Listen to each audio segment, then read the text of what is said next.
செயல்படுத்தப்படுகிறது என்பது குறித்தும் அரசு மேல்கோள் காட்டியிருக்கிறது.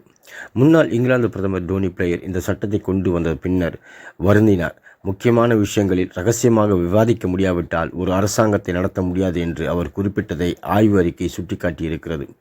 உண்மையான காரணம் என்ன? மத்திய அரசு இந்த சட்டத்திற்கு எதிராக பேசுவதற்கு முக்கியமான காரணங்கள் இருப்பதாக சொல்லப்படுகிறது.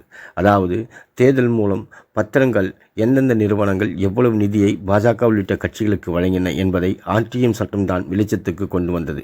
இந்த தகவல்களை வைத்து எதிர்க்கட்சிகள் உச்சநீதிமன்றத்தை நாடி இந்த திட்டத்தையே, அதாவது தேர்தல் பத்திரங்கள் திட்டத்தையே ரத்து செய்ய வைத்தன. அதேபோல பணமதிப்பு இழப்பு நடவடிக்கைக்கு முன்பு ரிசர்வ் வங்கியின் இயக்குநர்கள் குழுவிடம் ஆலோசிக்கப்பட்டதா என்பது குறித்தும் ஆர்டிஐ மூலம் கேட்கப்பட்ட போது மத்திய அரசு எதிர்பார்த்த அளவுக்கு கருப்பு பணம் திரும்பாது என்று ஆர்டிஐ எச்சரித்திருந்தது. இது ஆர்டிஐ மூலம் வெளிச்சத்திற்கு வந்தது.